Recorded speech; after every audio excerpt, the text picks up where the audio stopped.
அனைவருக்கும் வணக்கம். ஈரோடு தேர்தல் பார்த்தீங்கன்னா, திமுக அதுக்கு எதிராக நின்று போராடுவது ஒரே ஒரு தானைய கட்சி அப்படின்னு பார்த்தீங்கன்னா, அது நாம் தமிழர் கட்சி தான். மற்ற எல்லாருமே, அதாவது அதிமுக பிரதான எதிர்க்கட்சி என்று சொல்லப்படுகின்ற அதிமுக பின்வாங்கிடுச்சு. அதுக்கப்புறம் பார்த்திங்கன்னா, பாஜக விட்டா போதும்னு போயிடுச்சு. தாவேக்கா நாங்கள்லாம் இதுக்கெல்லாம் கால் வைக்க மாட்டோம், நாங்கள்லாம் பெரிய கடலில் தான் கால் வைப்போம், இது சும்மா ஆற்றுக்குள்ளெல்லாம் கால் வைக்க முடியாது அப்படிங்கிற மாதிரி வீராப்பா அவங்களும் ஒதுங்கிட்டாங்க. ஆனால் என்றைக்குமே எதுக்கும் அசராமல் துணிஞ்சி களம் ஆடுற ஒரே கட்சி அது நாம் தமிழர் கட்சி தான். வெற்றியோ தோல்வியோ மக்களுக்காக நிற்போம், எதை பார்த்தும் பயப்பட மாட்டோம், எங்களுக்கு கிடைக்கின்ற நல் வாய்ப்புகளை நாங்கள் பயன்படுத்துவோம் அப்படிங்கிற ஒரே கட்சி நாம் தமிழர் கட்சி.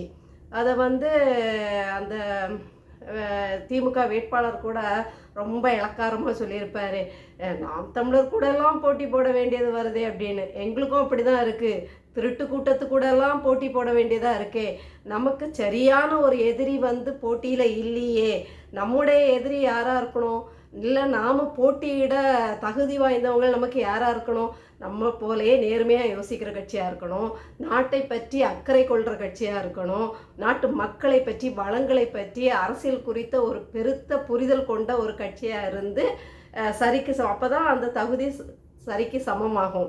அப்படி ஒரு நல்ல கட்சி எதிர்த்து நின்றுட்டா கூட பரவாயில்ல, போயும் நாமெல்லாம் போய் ஒரு திருட்டு கூட்டத்து கூட எல்லாம் எதிர்த்து களமாட வேண்டிய இருக்கே அப்படின்னு தான் நாம் தமிழர் கட்சிக்கும் தோணுது. ஆனால் என்ன செய்கிறது, இந்த திருட்டு கூட்டத்தை ஓட விரட்டணுங்கிறதுக்கு தான் நாமளும் விடாமல் இந்த களங்காண்ற ஒரு வேலையில் இறங்கியிருக்கோம். இப்போ பார்த்தீங்கன்னா, நம்ம நாம் தமிழர் கட்சி வேட்பாளர் அவங்களால பார்த்தீங்கன்னா சீதாலட்சுமி அக்கா அவர்கள் குறுகிய காலத்தில் தான் நான் அவங்கள பார்த்துருக்கேன். சென்னையில் அவங்க ஈரோடை சேர்ந்தவங்களாக இருந்தாலும் சென்னையில் எது கட்சி சம்மந்தமாக பொதுக்கூட்டங்கள் முக்கியமான தருணங்கள்லாம் அவங்க வந்துடுவாங்க. அது ஒரு பெண்கள் பாலியல் வன்கொடுமை சம்மந்தமான ஒரு ஆர்ப்பாட்டம் போராட்டமாக இருக்கட்டும், அந்த பெண்ணாக அவங்களுக்கு அந்த உந்துதலில் அவங்க ஓடி நின்று அந்த ஆர்ப்பாட்டங்களில் பங்கு பெற்றிருக்காங்க, பேசியிருக்காங்க, இதில் கவனிச்சிருக்கேன்.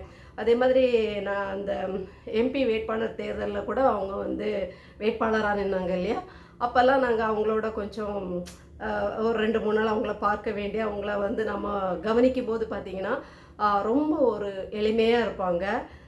பார்க்கும்போதெல்லாம் அவங்க ஒரு பெரிய பயங்கரமான ஒரு ஆள், ஒரு பெரிய துணிகரமான ஒரு வேட்பாளர் அப்படிங்கிற மாதிரியெல்லாம் பார்த்தா தெரியாது, பார்க்க தான் தெரியும். அந்த மாதிரி ரொம்ப எளிமையாக இருப்பாங்க. அதாவது முக பாவனைகள், உடல் மொழிகளில் எந்த ஒரு ஆட்டிடியூடும் இருக்காது.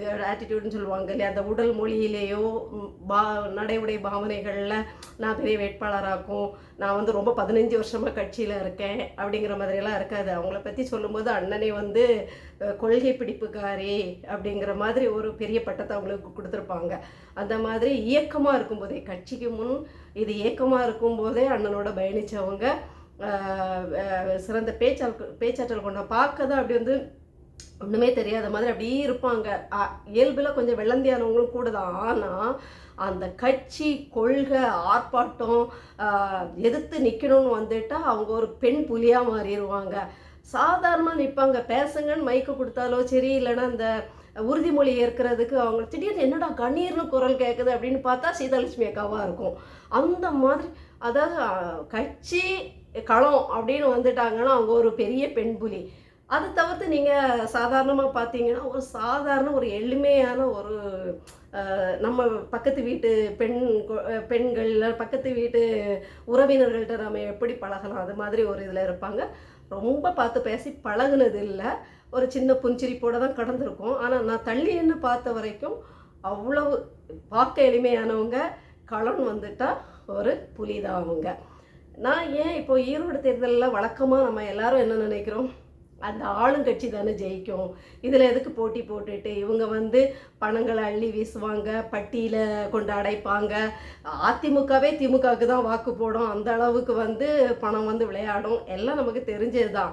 ஆனாலும் ஏன் நாம் தமிழர் போட்டி போடுது, ஏன் நாம் சீதாலட்சுமி அக்காவுக்கு வாக்கு கொடுக்கணும்னு ஈரோடு மக்கள்கிட்ட நான் கேட்டுக்கிறேன்னா, எதையாவது ஒன்று நாம் ஒரு மாற்றத்தை உருவாக்கி பார்த்தா தான் தெரியும்.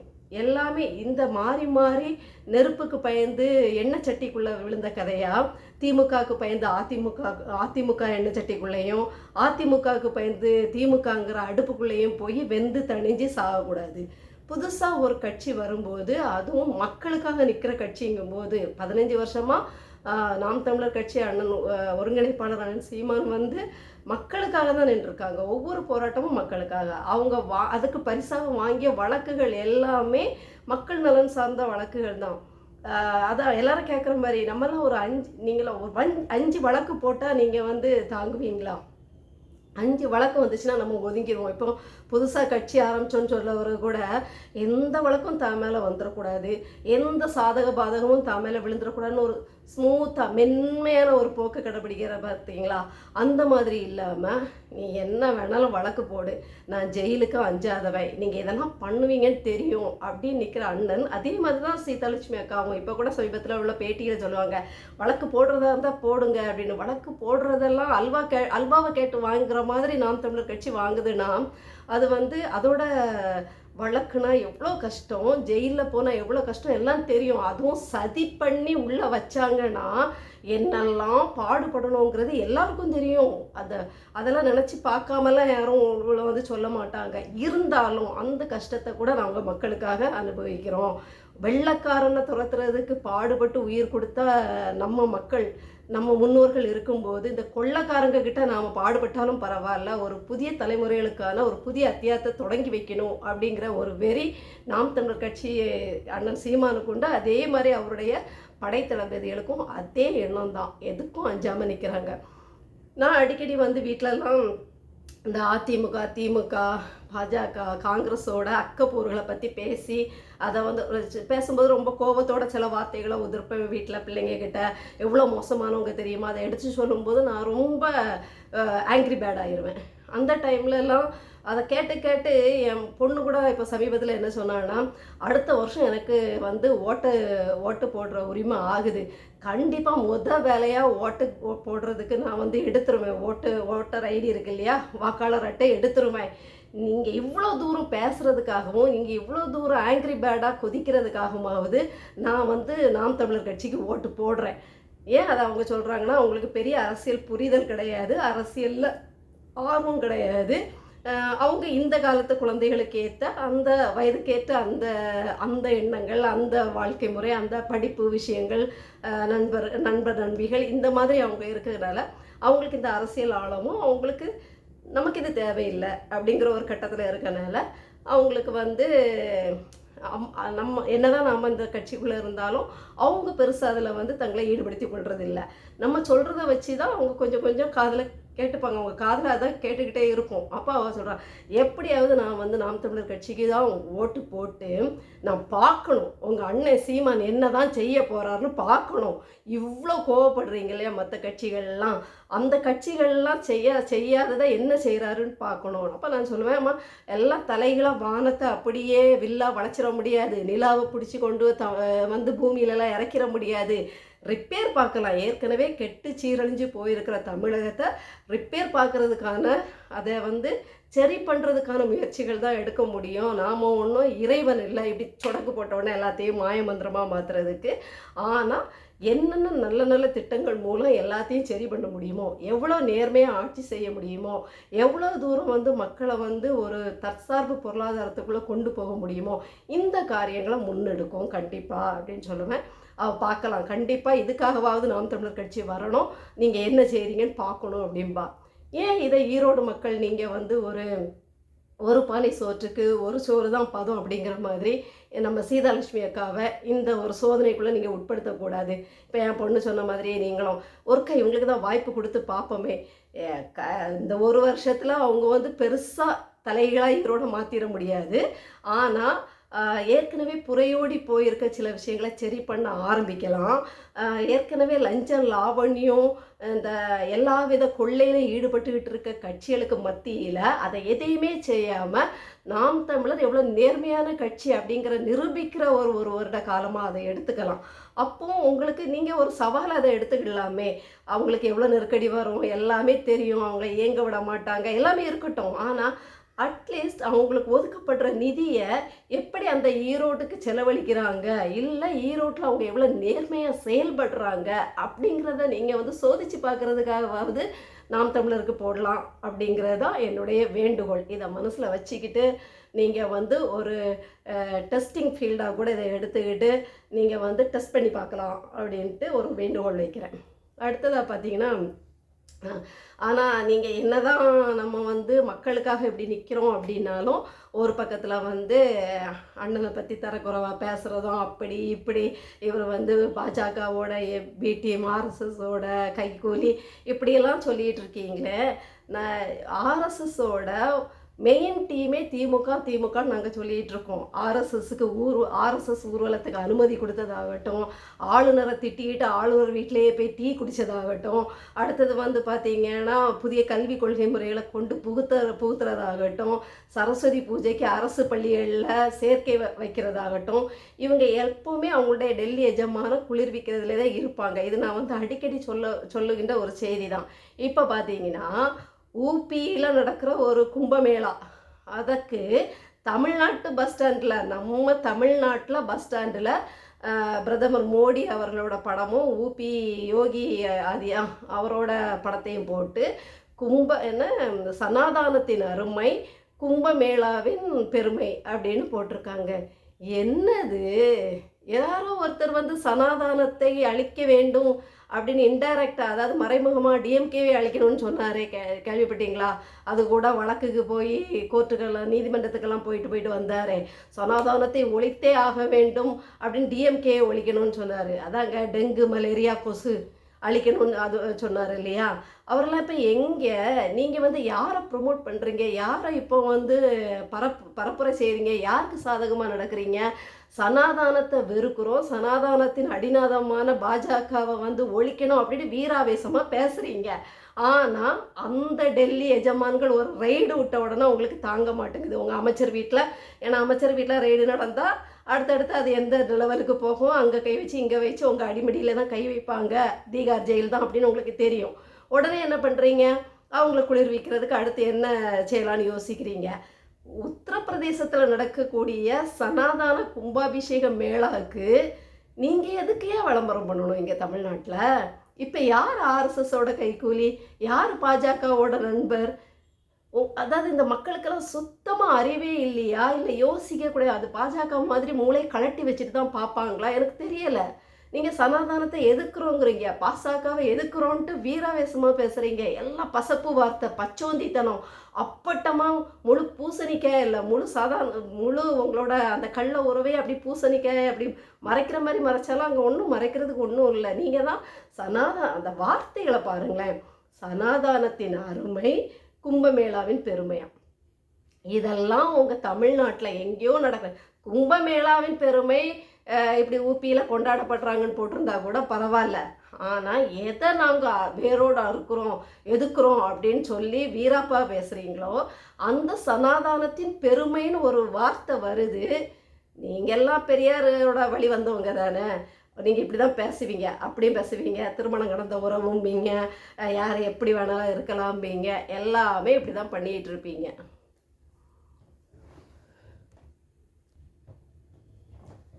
எல்லாமே நீங்கள் வந்து மறைமுக உறவெல்லாம் இந்த ஆர்எஸ்எஸ் கும்பல்களோடையும் இந்த மதவெறி பாஜகவோடையும் வச்சுக்கிட்டு, அதாவது நீங்கள் செஞ்ச தப்பை மறைக்க, உங்களுடைய திருட்டுத்தனத்தை எல்லாம் மறைச்சி உங்களை பாதுகாக்கிறதுக்காக நீங்கள் வந்து டெல்லியை என்னெல்லாம் உங்களுக்கு ஐஸ் வைக்க முடியுமோ அவ்வளோ நீங்கள் பண்ணுவீங்க. ஆனால் உண்மையிலே எதிர்க்கிற ஆண்மகனான அந்த சீமானவர்களை வந்து நீங்கள் வந்து கைகூலிம்பீங்க, எல்லாம்பீங்க. அவர் வந்து பெரியார் சொன்ன அக்கப்போர்களையும் அவமதிப்புகளையும் தமிழர்களையும் அவமதித்ததையும் தான் வெட்ட வெளிச்சமாக்குனாரே தவிர, அதுக்காக வந்து என்ன பெரியார் என்ன ஆரியத்துக்கு எதிரியா? அப்படி பார்த்தா பாசக ஆரியங்கிற அந்த ஆரியமும் திராவிடமுமே எங்களுக்கு எதிரி தான். தமிழ் தேசியத்துக்கு ரெண்டுமே எதிரிகள் தான். அந்த திராவிடங்கிற போலி ஒன்றும் எதிரி தான், இந்த ஆரியமும் எதிரி தான். பெரியாரை எதிர்த்த உடனே ஆரியத்துக்கு அவங்க ஆரியத்துக்கு வேணும்னா அண்ணன் சீமான் தேவைப்படலாம். ஆனால் வந்து அண்ணனுக்கு வந்து இந்த எதுவுமே தேவையில்லை, யாருமே தேவையில்லைன்னு தான் தனியே நிற்கிறாரு, கூட்டணியே வைக்காமல். எத்தனை கூட்டணி பேரங்கள் என்ன நடந்தாலும் எதை பற்றியும் யோசிக்காமல் எதுக்கும் ஆசைப்படாமல் நான் இப்படியே போயிட்டுருக்கேன், என் வழி தனி வழி அப்படின்னு போயிட்டே இருக்காங்க. அதனால் ஆரியத்தோட கூட்டு வைக்க வேண்டிய அவசியமும் அண்ணனுக்கு இல்லை, திராவிடத்தை வந்து தாங்கி பிடிக்க வேண்டிய அவசியமும் அண்ணனுக்கு இல்லைங்கிறது தான், நாம் தமிழர் கட்சிக்கே இல்லை அப்படிங்கிறது தான் உண்மை. அடுத்து பார்த்தீங்கன்னா, ஆனால் இதெல்லாம் பேசிக்கிட்டு இருப்பீங்க.